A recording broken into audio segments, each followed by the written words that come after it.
Welcome back to this channel. तो start करते हैं आज का जो टॉपिक है। इसके अंदर हम दो एग्जाम्पल करने वाले हैं। पहले प्रीवियस लेक्चर नहीं देखा तो ऊपर आई बटन के अंदर क्लिक करके आना, वहां से कनेक्ट कर पाओगे।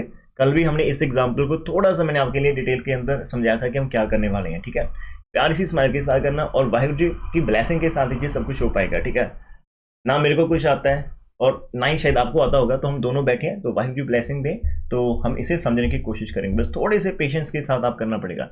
आज की बेहतरीन एग्जाम्पल के अंदर में क्या दे रखा है कि हमारे पास दो रॉड है, आपके पास A B and A C are two uniform rods है और दोनों की लेंथ दे रखी है 2a एंड 2b रिस्पेक्टिवली। अब उसकी टोटल लेंथ है 2a और टोटल लेंथ दे रखी है 2b हमें, और दे रखा है कि जो आपके पास दोनों के दोनों रॉड है उनके अंदर जो एंगल बन रहा है, मतलब वो दोनों के दोनों एंगल रॉड्स एक दूसरे से कनेक्टन होंगे, दैट इज बी ए सी। आपके पास जो एंगल बन रहा है और दोनों के अंदर एंगल पॉइंट ए कॉमन आ रहा है, तो माइंड के अंदर वो आ जाएगा। हमें प्रूव करना है कि हमारे पास जो डिस्टेंस आ रही है, प्रूव द डिस्टेंस, एक मिनट रुकना, प्रूव करना है कि जो डिस्टेंस है from A of the centre of gravity of the two rod is this one. तो ये कुछ रिजल्ट है, इसको आप स्किप करो माइंड के अंदर से। ठीक है, खाली स्टेटमेंट निकालनी है और इसको हम यहां पर लेकर चलते हैं। डायग्राम को भूल जाओ।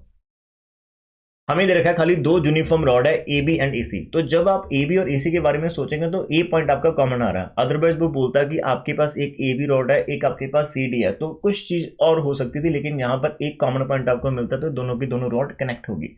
अब ऐसे कनेक्ट है कि दोनों के अंदर एंगल की तरह बन रहा है थीटा एंगल, तो वहां से की पॉइंट आपने उठाना है। ठीक है जी, तो जैसे आप की पॉइंट्स उठाएंगे तो हम यहाँ पर रॉड की शेप यहाँ पर लिफ्ट करेंगे। तो मान लेते हैं पहली रॉड जो हमारे पास है ए बी, वो आपके पास कुछ इस तरह से है। ठीक है, और जो हमारे पास दूसरी रॉड आ रही है डियर, वो हमारे पास, वो हम दूसरी तरफ सिलेक्ट कर लेते हैं। ठीक है जी, एंगल थीटा बनाना तो हमने, तो दूसरी रॉड हमारे पास ये कुछ ऐसी आ जाएगी। ठीक है जी, हाँ, इसको थोड़ा सा आप एंगल थीटा के साथ लेट कर लेंगे,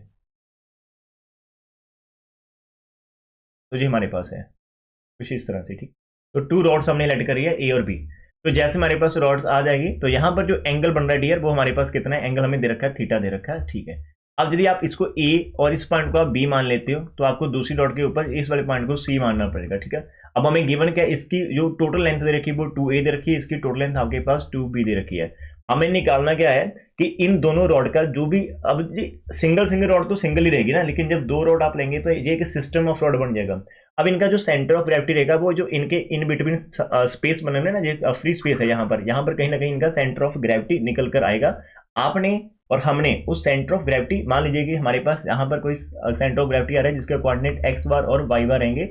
हमने उस सेंटर ऑफ ग्रेविटी की डिस्टेंस जो है यहाँ से ए से, उसको हमने प्रूव करना है। कुछ रिजल्ट हमें दे रखा है, we want to prove this one, कि आपके पास जो सेंटर ऑफ ग्रेविटी है ना, उसकी डिस्टेंस फ्रॉम ए है ऑफ द टू रॉड, वो ये रिजल्ट आपको आना चाहिए। अब इसके अंदर देखो, आपको ए भी मिल रहा है, बी भी मिल रहा है, कॉम्बिनेशन के अंदर आंसर है, तो ये हमें यहाँ पर लेकर जाना। तो सारी चीजें समझने की कोशिश करेंगे। ठीक है, अब आपको करना पड़ेगा, कैसे कर सकते हैं, तो आपका जो पॉइंट है, हम यहाँ पर ए पॉइंट को हम हमारा ओरिजिन मान लेते हैं कि take A as a origin, और आपकी जो जहां से ए से बी वाली लाइन को थोड़ा एक्सटेंड करके इसको हम यहाँ पर एक्स एक्सिस, और यहाँ पर ए से डायरेक्ट लाइन, अब यहाँ पर ये तो लाइन मेरे से नहीं ड्रॉ पाती, तो आप बस समझ लेना फीलिंग। ठीक है, तो ये कुछ ऐसी लाइन आपके पास आएगी, इसको हम वाई एक्सिस मान लेते हैं। तो हमने ए पॉइंट को ओरिजिन मान लिया, ठीक है, और ए बी के को एक्सटेंड करा तो इसको एक्स एक्सिस, और ए वाई को जो कि परपेंडिकुलर टू एक्स एक्सिस को हमने वाई एक्सिस मान लिया। ठीक है, अब हम यहाँ पर एक चीज और लेट करेंगे। आपने यहाँ पर वेट नहीं दे रखा है, इसने टोटल लेंथ दे रखी है, इसकी ए है 2a, तो हम दोनों के दोनों यूनिफॉर्म आपके पास रोड है, तो हम लेट कर लेते हैं। यहाँ पर एक वर्ड दे रखा है, यहाँ पर देखना ध्यान से कि यहाँ पर W दे रखा है, कि आपने लेट करा कि W विद द बेट है per unit length of each road.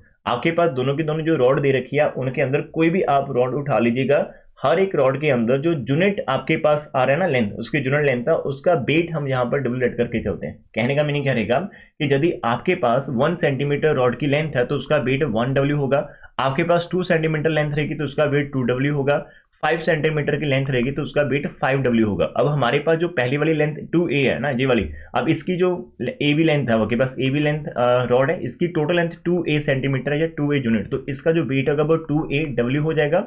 और जो आपके पास ए और सी वाली रॉड है, इसकी जो लेंथ है वो 2b है, तो इसका वेट आपके पास 2bW हो जाएगा। तो ये हमारे पास दो कंसेप्ट लगा रखे हैं। अब माय डियर स्टूडेंट्स, उसके बाद आपने क्या करना है, हमारा नेक्स्ट टारगेट रहेगा कि हमने यहाँ पर ए कोऑर्डिनेट और सी के कोऑर्डिनेट निकालने। अब डियर आपने जो बी पॉइंट है वो तो हमारा ऑन एक्स एक्सिस है, तो इसकी जो टोटल लेंथ 2a है, तो इसलिए बी के कोऑर्डिनेट आप जब निकालने जाएंगे तो काफी आसानी से आ जाएंगे। तो बी के कोऑर्डिनेट आपको मिलेंगे 2a, और बिकॉज ये एक्स एक्सिस के ऊपर है तो इसका ये वाला 0 मिल जाएगा। अब जब आप सी के कोऑर्डिनेट निकालेंगे, that is a task for us. ठीक है, तो सी आपके लिए एक चैलेंज बन सकता है। यहाँ पर मैं बी के कोऑर्डिनेट यहाँ पर निकल देता हूँ, 2a, 0 ये आपके पास है। तो how to find the coordinate B, तो आपको जब बी के कोऑर्डिनेट निकालने हैं तो जहां पर देखो आपको ये दे रखे हैं, ये डायरेक्ट लाइन दे रखी है 2b है। तो इसके कोऑर्डिनेट निकालने के लिए आप क्या करोगे, परपेंडिकुलर ड्रॉ करेंगे सी से नीचे की तरफ, एक्स एक्स के ऊपर एक परपेंडिकुलर ड्रॉ कर लेना। अब ये परपेंडिकुलर बी पॉइंट के ऊपर मत लेकर आना, हमें नहीं पता कि ये परपेंडिकुलर कहां पर आना, इसको बी पॉइंट के साथ कंफ्यूजन मत क्रिएट कर देना कि ये बी के साथ जाके इंटरसेक्ट करेगा। वी हैव नो आइडिया कि ये जो आपका परपेंडिकुलर है ये किस पॉइंट के ऊपर आकर मीट करेगा। तो से ये किसी डिफरेंट पॉइंट के ऊपर आपने मीट करा है, तो इस पॉइंट को आप हाईलाइट कर देना है, डी पॉइंट आप इसको मार्क कर लेना। तो माय डियर स्टूडेंट, अब सी के जो कोऑर्डिनेट्स आएंगे वो एक्चुअल के अंदर सी के कोऑर्डिनेट आएंगे, जहां पर ओरिजिन जिसको हम ए मान रहे हैं वहां से लेकर आप पहले डी की तरफ आएंगे तो आपका एडी डिस्टेंस आना चाहिए, फिर डी पॉइंट से आप ऊपर की तरफ जाएंगे तो आपका यहाँ पर सी डी आना चाहिए। तो ये सी के कोऑर्डिनेट्स आएंगे। अब तो सी के कोऑर्डिनेट आगे एडी कॉमा सी डी, तो आपको यहाँ पर एडी और सी डी की वैल्यू निकालनी है। देखो बुक्स के अंदर देखेंगे तो काफी आसान लगता है, सर जी आप इतना क्यों खींच रहे हो इसको, आप बुक के अंदर देखो इन्होंने यहाँ पर लिख रहा है कि ए आपका रीजन है, एक्स एक्सिस है, वाई एक्सिस है, उसके बाद G1 यहाँ पर लेट करा, G2 लेट करा और जो सेंटर ऑफ ग्रेविटी निकाल रखे, तो सम बहुत ही आसानी से है। लेकिन जब आप खुद से करने बैठ जाते हो तो चीजें समझ ही नहीं आती कि क्या करा, तो उसी के लिए हम यहाँ पर बैठे हैं आपके लिए, ठीक है। तो जिस बच्चे को प्रॉपर समझ लगा वो एक छोटा सा प्यारा सा कमेंट और एक लाइक कर जाना यदि आपको हमारी मेहनत बढ़िया लगी, नहीं लगी तो ठीक है, वैसे तो सही है। अब आपको करना है यहाँ पर सी के निकालने कोऑर्डिनेट्स, तो आप यहाँ पर लेट कर सकते कि हमने सी डी एक ड्रॉ करा परपेंडिकुलर, आपने ए बी के ए एक्स के ऊपर कर रखा है, ठीक है।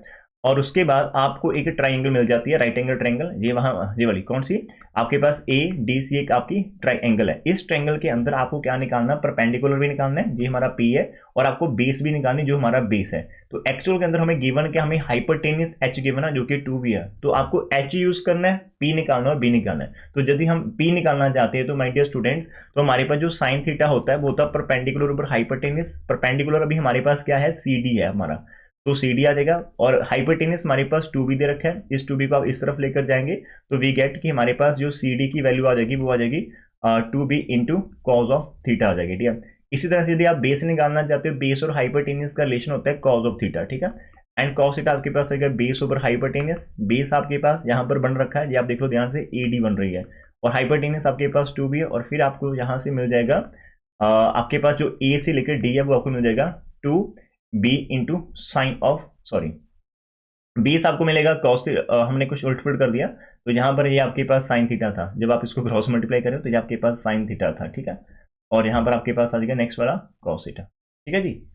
तो जैसे आपका 2b इस तरफ गया तो ये साइन थीटा, तो आपके पास आ गया 2b साइन थीटा जो कि इसका परपेंडिकुलर है, हाइट है, और यहाँ पर आपके पास आ जाएगा बेस।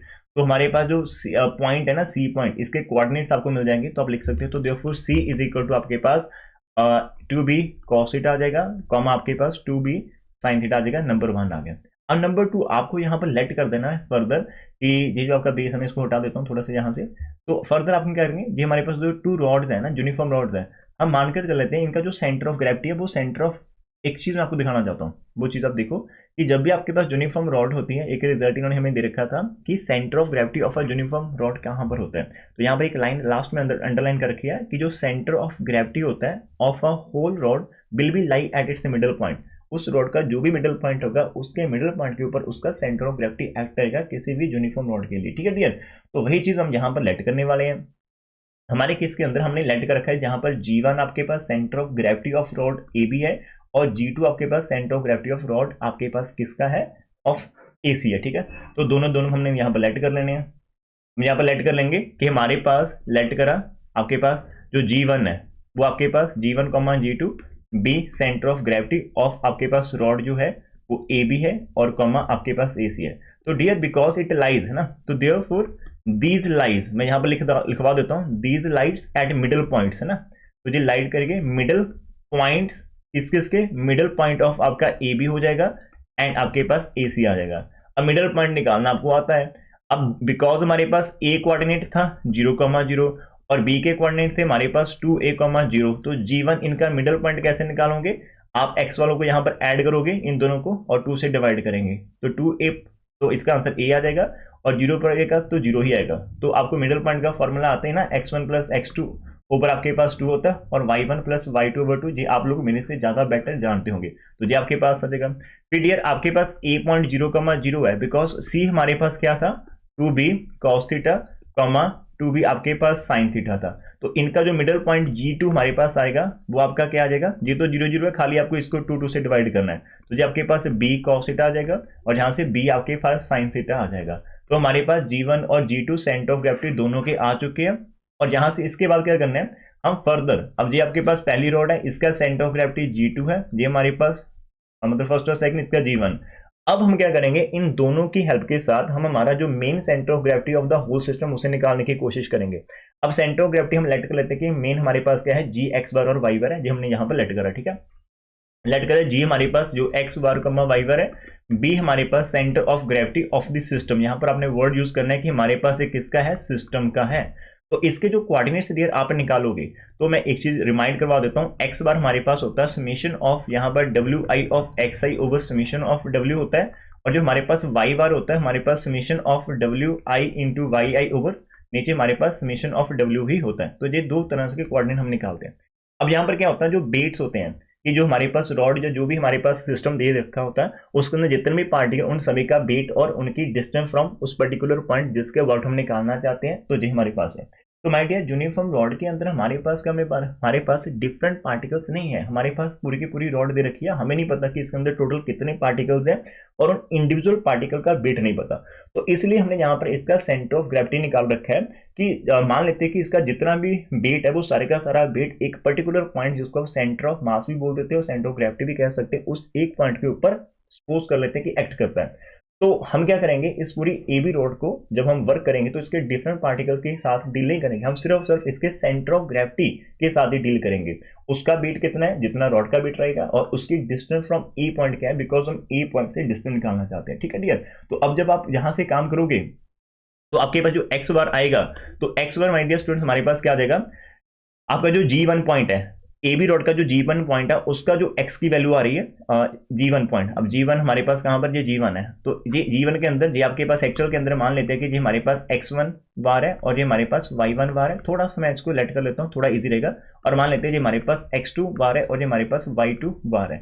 और आपके लिए, आपकी हेल्प के लिए थोड़ा सा इजी कर देता हूँ, जब आप इसकी काम करेंगे समेशन, तो हमारे पास पहले बेट आ जाएगा पूरा का पूरा रॉड ए बी का, और उसके अंदर आप बेट ऑफ रॉड में लिख देता हूं या फिर bit of centre of gravity लिख देता हूं G1, और उसकी जो डिस्टेंस है x1 बार ये आ जाएगा, प्लस आपके पास बेट ऑफ G2 मतलब जो कि आपकी सेकंड रॉड है, और उसकी जो डिस्टेंस है x2 बार फ्रॉम उसके अंदर से, और इन दोनों के वेट को आप नीचे आपने ऐड करना है। तो माय डियर, जो आपके पास बेट ऑफ G1 है, मतलब रॉड जो आपके पास ए बी उसका वेट कितना, हमारे पास 2AW है, और x1 की वैल्यू आपके पास कितनी है, हमने अभी यहाँ पर निकाला था, आपके पास ये वाली x1 की वैल्यू a आ रही है, और दूसरे के केस के अंदर हमारे पास b cos थीटा आपको वैल्यू मिल जाएगी। तो ये दो वैल्यूज हमारे पास आ जाएगी, पहली जी आ गई, और जो यहाँ पर बेट ऑफ G2 मैंने लिख रखा है जो कि आपके पास AC रॉड है उसका वेट रहेगा 2BW। और ठीक है, अब मैं फिर से बोल देता हूँ, आपके पास जो रॉड का वेट है ना, रॉड का वेट है वही वेट आपके सेंटर ऑफ ग्रेविटी का ही रहेगा, बिकॉज हम पूरी की पूरी रॉड को मानकर चलते हैं कि उसका वेट किसी एक पर्टिकुलर पॉइंट के ऊपर आकर लग रहा है, ठीक है, ये चीज हो जाएगी, बस होने वाला है। तो यहां पर हमारे पास क्या था, b cos थीटा आपके पास आ जाएगा, और नीचे दोनों का जो वेट है 2AW प्लस 2BW हमारे पास आ जाएगा। थोड़ा सिंप्लीफाई कर लेते हैं, ऊपर के अंदर से आपको 2 और W कॉमन मिल जाएगा, तो इनसाइड आपके पास a स्क्वायर आ जाएगा, b स्क्वायर cos थीटा आ जाएगा, और नीचे यदि आप 2W कॉमन निकालते तो आपको a प्लस b देखने को मिलेगा, और यहाँ पर आफ्टर कटिंग आपके पास x बार की वैल्यू कुछ इस तरह से दिखाई देगी, तो जो विल गेट। थोड़ा सा काम आप लोग कर लेना और कमेंट सेक्शन के अंदर बता सकते हैं कि यार चीजें समझ लग रही कि नहीं लग रही। आपकी बुक के अंदर जितना आंसर है, आंसर वही था, लेकिन हम इसको कैसे एक्सप्लेन कर पा रहे हैं आपके लिए, कैसे इसके पीछे जो हाइड कर रखी है चीजें वो हम आपको हेल्प कर रहे हैं फाइंड करने के। तो एक तो हो गया, ठीक है जी, एक तो हमारे पास हो गया। अब हमें इसका वाई वाला निकालना है, तो वाई बार आपका फिर से वही आ जाएगा। वाई बार के अंदर आपके पास जो वेट है G1 और इसके साथ y1 बार आ जाएगा, और वेट ऑफ G2 और इसके साथ आ जाएगा आपके पास y2 बार, और नीचे दोनों के वेट को आपने ऐड करना है, weight of G1 plus weight of G2। अब माय डियर फ्रेंड, यहां से थोड़ा सा ध्यान से काम करना, आपके पास जो y1 बार है ना, आपका जो G1 पॉइंट है वो x एक्स के ऊपर लाई करता है, तो उसका जो y1 की वैल्यू 0 रहेगी, कहां पर है जी वाला, तो y1 की वैल्यू आपके पास 0 रहेगी, ये देख लो। और जो y2 है आपके पास रॉड AC है, उसकी y2 की वैल्यू आपको b sin थीटा मिल जाएंगे मार्केट के अंदर से, ठीक है, वो हम यहाँ पर पुट कर देंगे। तो पहले वाले का वेट तो 2AW था लेकिन वैल्यू 0 आ रही है, और दूसरे का वेट 2BW था लेकिन इसकी जो वैल्यू आ रही है वो b sin थीटा आ रही है, ये हो जाएगा।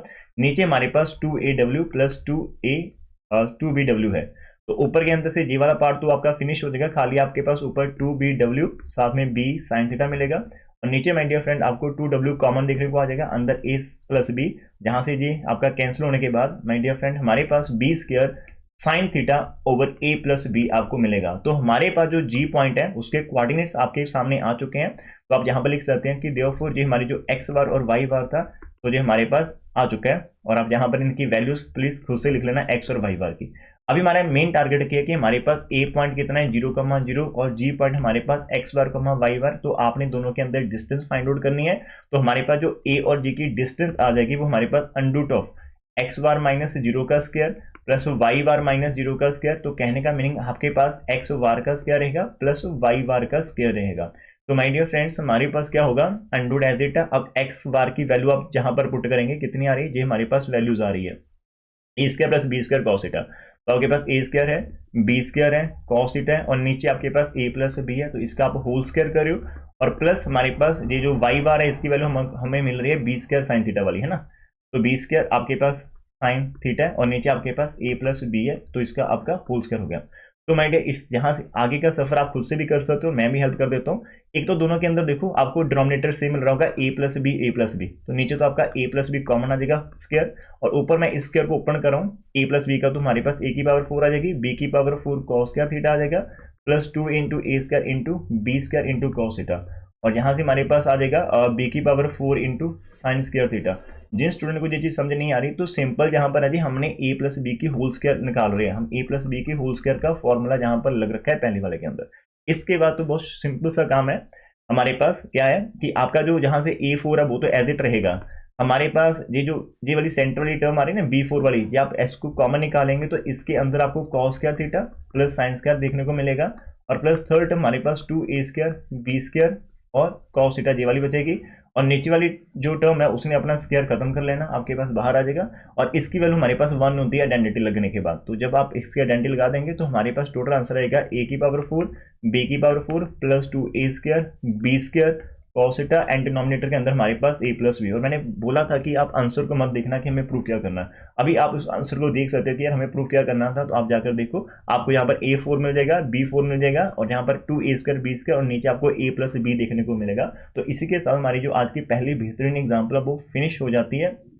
और मेन काम यही रहेगा कि यार एक एक स्टेप इसके अंदर बहुत इंपॉर्टेंट है, इसके अंदर एक एक स्टेप बहुत इंपॉर्टेंट है, 10 मिनट 15 मिनट इन चीज़ों को लगते हैं। Some of the students can comment कर सकते हैं कि सर आपने छोटी सी एग्जांपल को 17 मिनट में करवाया तो हमारा सिलेबस कैसे फिनिश होगा।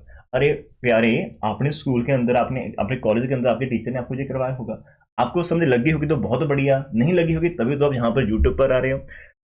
ध्यान से देखना, जिस चीज को आप जितना कम टाइम देंगे उतने ही कम टाइम के लिए वो चीज आपको याद रहेगी। हमें तो एग्जाम की प्रेपरेशन करनी है और एग्जाम पता नहीं कब आएंगे, तो आज हम स्टडी करें लेकिन इसको कब तक रिटेन रखना है, तो जितना टाइम स्पेंड करेंगे उतनी लॉन्ग मेमोरी बनेगी, और टाइम लगता है चीजों को बढ़ने के लिए, चीजों को समझने के लिए, इनके पीछे जितने भी लॉजिक है उसको। अब जब आप जैसे मैंने आपको करवा रखा ना, आप इसको 2-3 बार देखकर लिख लेना, अब जब ऐसे करोगे तो ये भूलेगा नहीं, है ना, और आप किसको समझा भी पाएंगे। अदरवाइज आप जीवन के डायरेक्ट कोऑर्डिनेट, इसने हमें बी के कोऑर्डिनेट नहीं निकाले, इसने सी के नहीं निकाले, इसने ए के बारे में सिर्फ ओरिजिन बोला, इसने डायरेक्ट आपको G1 और G2 प्रोवाइड करवा दिया।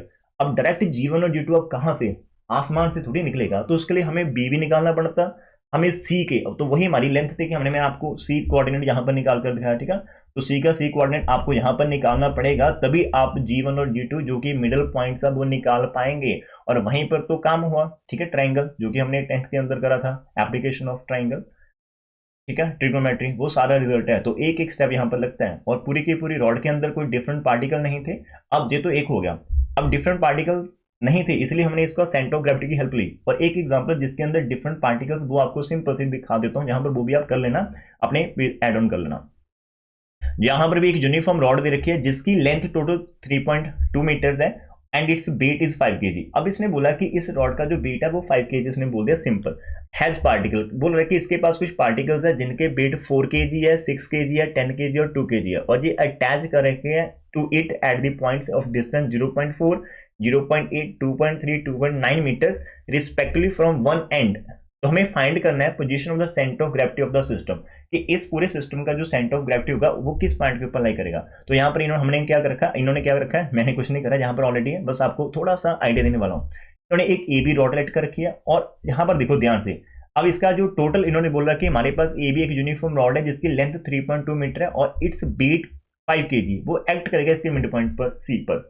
तो जब भी आपके पास कोई यूनिफॉर्म रॉड दे रखी हो और उसने कुछ नहीं लिखा कि सिंपल बोला कि इसका वेट इतना है, तो जैसे हमने हमारे प्रीवियस केस के अंदर उस रॉड का वेट था 2, उसकी लेंथ 2a थी, तो हमने उसका वेट जो टोटल लेट करा था वो 2aw आ रहा था। अब वेट जो 2aw उसके सारे के सारे जितने भी पार्टिकल्स सबके इक्वल आ रहा है, उन सभी के रिजल्टेंट के इक्वल आएगा। तो हमारे पास क्या रहेगा कि जो हमारा सेंटर ऑफ ग्रेविटी होता है वो एक ऐसा पॉइंट होता है जहां पर मान कर चलता है कि पूरे का पूरा वेट वहां पर आकर लग रहा है, ठीक है। आप उस एक पॉइंट को सपोर्ट देंगे तो पूरी की पूरी बैलेंस हो जाएगी। इस केस के अंदर टोटल लेंथ आपको पता है 3.2 मीटर है और उसने खाली बोला कि एंड इस जो रॉड की जो लेंथ है वो हमारे पास कितनी है 5 kg बोल रखा है उसने, 5 kg। और उसके बाद उसके जो डिफरेंट पार्टिकल्स कुछ अटैचमेंट, अब इससे ना यहाँ पर देखना डिफरेंट पार्टिकल्स दे रखे हैं और जो कि पॉइंट O1 है, O2 पर है, O3 पर, O4 पर है ना, कि एंड हमारे पास कुछ पार्टिकल्स हैं जिनके बिट इतने हैं वो अटैच कर रखे हैं टू इट। अब ध्यान से समझना एक चीज को, यहाँ पर जी अलग से आ रही है और मेरे माइंड में अभी आपको समझाते समझाते, रॉड आपके पास खाली ए बी है, रॉड आपके पास ए बी था। अब इस ए बी का अपना इसकी जो लेंथ थी वो थी 3.2 मीटर, ठीक है 3.2 मीटर, और इस रॉड का वेट था 5 kg। अब इस रॉड का वेट जब 5 kg है तो आपको नहीं पता इसके कहाँ पर पार्टिकल्स है, ये रॉड कैसे बनी है, लेकिन यूनिफॉर्म है तो सब कुछ सिमेट्री में, तो इसका वेट 5 kg है। तो वेट जब भी आपके पास सिंपल होता है वो हमेशा आपका मिड पॉइंट पर एक्ट करता है जो कि सेंटर ऑफ ग्रेविटी है। तो ये 5 kg इसका था। अब इस रॉड के साथ कुछ छेड़खानी करी है, कुछ इसके साथ शरारती कर रखी है, इसके साथ कुछ पार्टिकल्स अटैच करवा दिए गए। इसका टोटल 4 पार्टिकल है, एक मान लो यहाँ पर O1 पर एक्ट कर रहा है, एक पार्टिकल O2 पर अटैच करवा दिया, एक O3 पर अटैच करवा दिया, एक O4, तो कुछ 4 पार्टिकल्स है जिनके वेट हमें दे रखे हैं। तो ये डायग्राम ऐसे बनी। अब उन पार्टिकल्स को जब आप अटैच करवा रहे हो इस तरह से, तो उसके बाद हमने हमारा सेंटर ऑफ ग्रेविटी इसका निकालना है रॉड का फिर से, ठीक है। अब वो सेंटर ऑफ ग्रेविटी कहां पर आएगा वो हमारा मेन चैलेंज है, फाइंड द पोजीशन। अब उसकी पोजीशन हम विद रिस्पेक्ट टू एक पॉइंट मान लेते हैं कि जो ए पॉइंट हमारा मेन है, जहां पे इसको आप ओरिजिन भी मान सकते हैं, जहां फिर इसी से हम सम को स्टार्ट करेंगे। तो हम क्या करेंगे, इसका मान लेते हैं कि सेंटर ऑफ ग्रेविटी यदि हमारे पास किसी पॉइंट पर होगा तो उसके कोऑर्डिनेट जो रहेंगे हमारे पास, जहां फिर मान लेंगे जो सेंटर ऑफ ग्रेविटी है उसकी जो डिस्टेंस है वो एक्स बार है फ्रॉम पॉइंट ए, है ना, उसकी फ्रॉम पॉइंट ए, और हम उस एक्स बार को निकालने की कोशिश करेंगे। और हम उस एक्स बार को कैसे निकाल सकते हैं, डियर एक्स बार हमारे पास आ जाएगा समेशन जितने भी हमारे पार्टिकल्स अटैच हैं उन सभी का वेट इनटू उन सभी की distance from particular point A से, तो ओवर हमारे पास समेशन ऑफ W आ जाएगा। तो इस तरह से इन्होंने यहां पर कर रखा है, ठीक है डियर। आप इसको देखोगे ध्यान से तो इसके बाद तो काम सिंपल है। अब जो जितना समझाना था मैंने समझा दिया, इसके अंदर अब आप इसको खुद से कर भी पाओगे। और ध्यान से दिखना जहां पर क्या है, तो इन्होंने लेट कर रखा है कि जो हमारे पास पार्टिकल पहला उसका वेट हमारे पास W1 है, जो पार्टिकल सेकंड उसका वेट W2 है, और जहां पर जो आपका रॉड का वेट आ रहा, रॉड का वेट मैं बोल रहा हूँ, रॉड का वेट उसको इन्होंने W3 लेट कर रखा है फॉर सिंप्लिसिटी। और फिर पार्टिकल 4 आ जाएगा, फिर पार्टिकल आपके पास 5th। एक्चुअली में पार्टिकल 4 ही है और एक जो सेंटर में W3 दे रखा है जो आपकी रॉड का वेट है, ठीक है। और उसके अकॉर्डिंगली इन्होंने क्या कर रखा है, जो डिस्टेंसेस है, हमें हमारे फर्स्ट पार्टिकल की जो डिस्टेंस जिसको हम x1 कह सकते हैं वो 0.4 है, कहां से ए पॉइंट से है, और सेकंड की डिस्टेंस 0.8 है। थर्ड आपके पास पार्टिकल नहीं है, लेकिन हमारा जो मिड पॉइंट है ना, इसका सेंटर ऑफ ग्रेविटी कह लो, जहां फिर यहाँ पर सेंटर ऑफ ग्रेविटी बोल नहीं रहा, जहां पर प्रूव करने की तरह से हमने कि हाँ भी centre of gravity mid point पर ही एक्ट करता है। अब इसका जो वेट था पूरे का पूरा रॉड का वो सेंटर पॉइंट पर एक्ट करता है, तो सेंटर पॉइंट की डिस्टेंस जो होगी फ्रॉम वन एंड वो कितनी होगी, जितनी टोटल उसका टोटल हमारे पास 3.2 थी, तो इसकी हाफ कितना आ जाएगा 1.6, तो आपका जो x3 वो 1.6 आएगा, x4 हमारे पास 2.3 और x5 हमारे पास 2.9 है। तो जब सब कुछ हमारे पास हो जाएगा तो खाली हमने लेट करा जी हमारे पास सेंटर ऑफ ग्रेविटी है और इसकी जो डिस्टेंस x बार है फ्रॉम पॉइंट ए है, तो उसके बाद मैंने जो आपको फॉर्मूला बोला था वो खाली फॉर्मूला अप्लाई करना है वेट को, उसकी डिस्टेंस को, मतलब ये हमारे पास ऐसा आ जाएगा कि जो मैंने आपको पहले भी लिख रखा था ये वाला, कि आपके पास जो x बार आएगा वो आपके पास W1 x1 आ जाएगा, आपके पास W2 x2 आ जाएगा, आपके पास W3 x3, पहले इस तरह से लिख लिया करो, फिर आपको चीजें ज्यादा आसान दिखाई देगी और लॉन्ग टर्म के लिए दिखाई देंगे। और नीचे आपने सभी के सभी वेट्स को अपने नीचे ऐड कर देना। तो जो कैलकुलेशन हमारे प्यारे स्टूडेंट्स जो टॉपर्स हैं अपने अपने स्कूल के अंदर कॉलेज के अंदर वो खुद से कर पाएंगे, ठीक है, बस टॉपर मानना होता है अभी हमको। अब देखो इनकी पूरी कैलकुलेशन में आंसर कितना आ गया, 1.6 मीटर आ गया, और ये यूनिफॉर्म रॉड थी और इसका जो 1.6 आ रहा है, इसका मीनिंग जो इसका सेंटर ऑफ ग्रेविटी होगा उसकी ए से डिस्टेंस 1.6 है। अब ए से 1.6 तो हमारा सेंटर होता है, सेंटर ऑफ द रॉड, तो इसका मीनिंग जो सेंटर ऑफ ग्रेविटी वो मिडिल पॉइंट पर ही एक्ट कर रहा। तो यही रिजल्ट हमने लास्ट टाइम यूज करा था कि जो सेंटर ऑफ ग्रेविटी होता है किसी भी यूनिफॉर्म रॉड का वो मिडिल पॉइंट के ऊपर एक्ट करता है, जहां पर वही हमने फाइंड करके दिखाया। तो एग्जांपल्स बढ़िया लगी तो प्लीज एक छोटा सा कमेंट तो कर सकते हो। जिन स्टूडेंट ने लास्ट तक देखा, यार आप लोगों को एक कमेंट, आप लोग मतलब 24 मिनट्स की वीडियो देख सकते हैं लेकिन एक हल्का सा कमेंट पता नहीं क्यों नहीं करते। आप लोगों के कमेंट से मोटिवेशन मिलती है और आपके लाइक से भी मिलती है, तो यदि आप करना है तो कर देना, लेकिन छोटी सी एफर्ट है। और क्या आप इसको शेयर कर सकते हैं हमारे लिए? बस आपने नीचे जैस और नो लिखना है, ठीक है। और नो मत लिखना, फिर थोड़ा सा हर्ट होगा, ठीक है। सच तो सच ही होता है।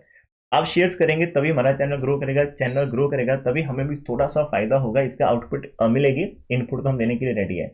आपकी प्यारी सी स्माइल्स भी हमारे लिए बहुत इंपॉर्टेंट है। बस वो स्माइल्स दिखती कहाँ पर? वो कमेंट के अंदर दिखती है। और यदि आप नहीं करेंगे तो आपकी स्माइल मैं नहीं देख पाऊंगा, मेरी प्यारी सी स्माइल तो आप देख ही रहे होंगे। So thank you for watching this man. मिलते हैं नेक्स्ट बार के साथ। बढ़िया लगा तो अपने जो जितने भी फ्रेंड सर्कल है जो आपका बहुत ही नियर वन है, जिसने क्लासेस नहीं लगाई कॉलेज के अंदर, उसके ऊपर कुछ भी प्रॉब्लम थी, तो उनको प्लीज शेयर करना, वो पास हो जाएंगे आराम से। Thank you for watching it.